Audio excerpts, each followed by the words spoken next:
Hai, jumpa lagi di Ngobras JKN, ngobrol asik dan santai tentang JKN.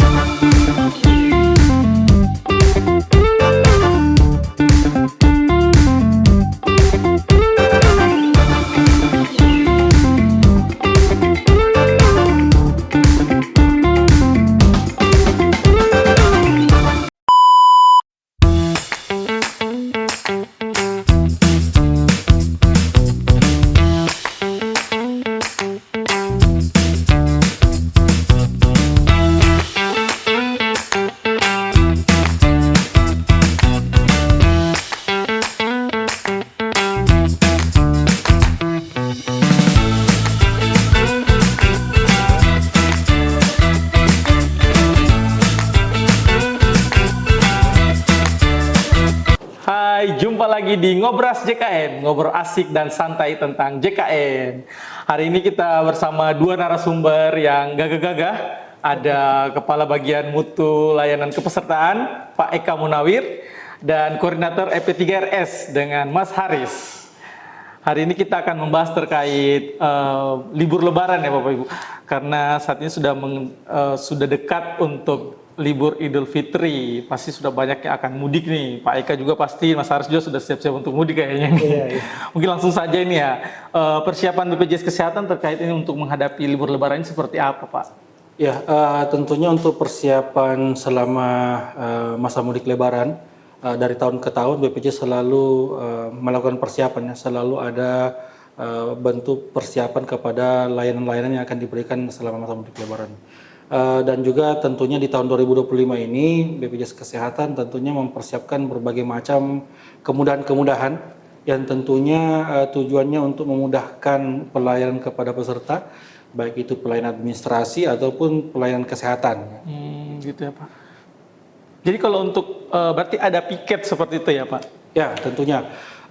Selama masa mudik tahun 2025 ini BPJS Kesehatan Kantor Cabang Bau-Bau khususnya dan tentunya seluruh Indonesia juga berlaku hal yang sama. Itu akan melakukan piket lembur Lebaran di tanggal 28, tanggal 2, 3, 4 dan tanggal 7 April. Wow, berarti jadi, semua di cuti-cuti bersama ya Pak ya? Ya, jadi bagi peserta yang ingin mungkin tetap mengakses layanan perubahan data, pendaftaran dan sebagainya, kantor kami tetap terbuka di tanggal 28 Maret, tanggal 2 April, 3, 4, dan 7 April tadi.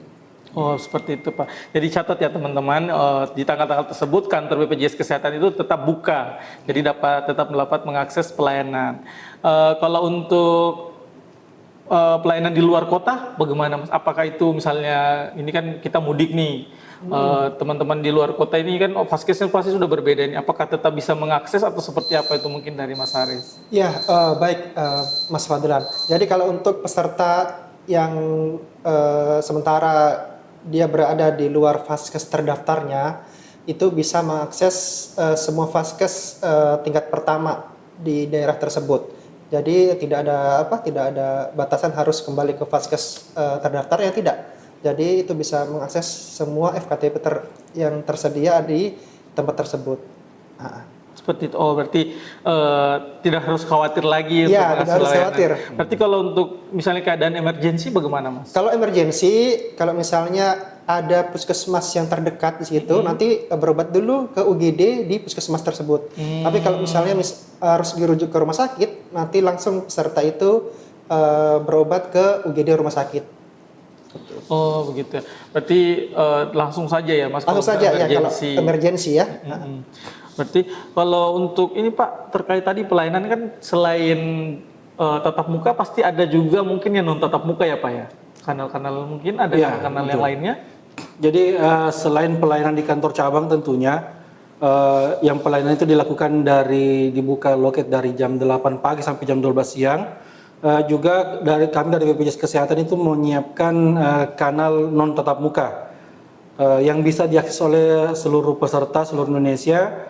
Itu adalah yang pertama adalah kanal Pandawa, pelayanan administrasi melalui WhatsApp, melalui nomor 08 118 165 165. Jadi untuk peserta yang ingin melakukan perubahan data atau meminta informasi juga bisa mengakses melalui WhatsApp. Kemudian yang kedua juga ada kanal aplikasi Mobile JKN. Aplikasi Mobile JKN ini bisa diunduh melalui Android ataupun Play Store. Kemudian bisa menggunakan berbagai macam fitur kemudahan akses di dalamnya.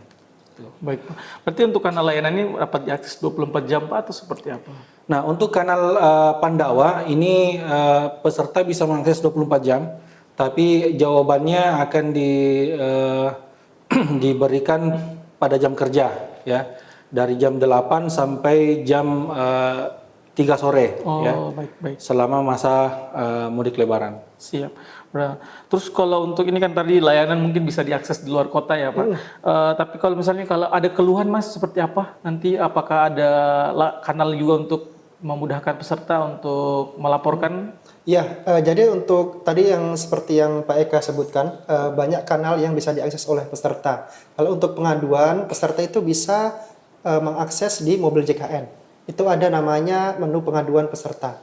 Jadi setiap ada peserta yang ingin mendapatkan informasi, kemudian mengadu, itu bisa silahkan peserta tersebut akses dulu mobil JKN, kemudian pilih di menu pengaduan, pilih lokasinya di mana. Nah, kalau misalnya di Bau-Bau, berarti Bau-Bau tempatnya. Kemudian misalnya terkendala di rumah sakit, misalnya di Siloam ataupun Vaga ataupun RSUD Kota, nanti tergantung dia entry di vaskes tersebut, sesuai lokasinya. Berarti kanalnya sudah tersedia. Iya, tinggal Pandawa juga bisa. Oh, Pandawa juga bisa. Berarti tinggal teman-teman peserta JKN cukup mendownload aplikasi mobil JKN atau menghubungi Pandawa. Betul. Baik. Kalau ini kan biasa juga ada kita dapat itu Pak yang peserta dia non aktif. Nah, apa yang sih biasanya menyebabkan ini untuk pesertanya non aktif seperti itu Pak? Yang pertama tentunya untuk status kepesertaan itu baik aktif atau tidak aktifnya bisa dipengaruhi yang pertama kalau untuk peserta mandiri berarti dari pembayarannya apakah pesertanya sudah melunasi tunggakan atau tidak. Kemudian untuk anak dari seorang peserta PPU, PNS, TNI, Polri dan pegawai swasta yang berusia di atas 21 tahun dan sudah tidak kuliah itu juga akan dinonaktifkan ya. Dan bisa diperpanjang menjadi 25 tahun kalau anak tersebut masih kuliah. Kuliah, iya Pak. Cara untuk melakukan pengaktifan kembali tentunya bisa juga menggunakan kanal Pandawa tadi. Di kanal Pandawa itu ada menu untuk pengaktifan kembali untuk anak di atas 20 tahun, kemudian untuk melakukan registrasi ulang dan sebagainya, dan juga untuk pelaporan peserta meninggal tentunya. Berarti memang kasusnya seperti itu ya Pak, yang biasa yang didapati di lapangan mungkin. Yeah. Jadi cukup sangat mudah ya, semua sudah terbantu dengan adanya Pandawa atau mobil JKN ini seperti itu. Terus untuk BPJS Kesehatan sendiri, apakah ada posko mudik mungkin Pak atau seperti apa disediakan? Nah untuk posko mudik sebetulnya di kantor cabang Bau belum disiapkan ya. Oh, ya. Di daerah wilayah kantor cabang Bau belum ada, tapi untuk posko mudik wilayah Indonesia Timur itu dipusatkannya di Pelabuhan Makassar. Makassar ya, Pak. Oh iya. Di situ ada posko mudik, nanti peserta-peserta yang mungkin melewati posko mudik bisa silakan mampir untuk melihat kemudahan akses di dalamnya. Oh, berarti bisa ada pelayanan seperti itu ya Pak? Ada pelayanan. Oh, siap. Mungkin terkait mungkin pesan dan untuk masyarakat dari Mbak Eka atau Mas Haris ini untuk terkait libur Lebaran ini seperti apa mungkin? Yang pertama untuk peserta barangkali pastikan saja status keaktifannya sudah aktif. Untuk memastikan keaktifan atau tidaknya itu bisa dicek melalui aplikasi Pandawa atau melalui aplikasi mobil JKN. Kemudian yang kedua peserta agar mempersiapkan untuk mungkin obat-obatannya selama dalam masa mudik. Kemudian apabila selama masa mudik itu peserta mengalami kendala dan ingin mengakses layanan kesehatan, jangan khawatir, langsung saja kunjungi fasilitas kesehatan terdekat, baik itu puskesmas, dokter keluarga ataupun klinik di tempat tinggal terdekat dari tempat mudiknya teman-teman. Nah, nanti bisa mengakses layanan kesehatan di sana. Kalaupun perlu dirujuk, itu bisa langsung ke rumah sakit terdekat yang ada di tempat tinggal selama masa mudik. Siap. Mungkin dari Mas Haris ada tambahan?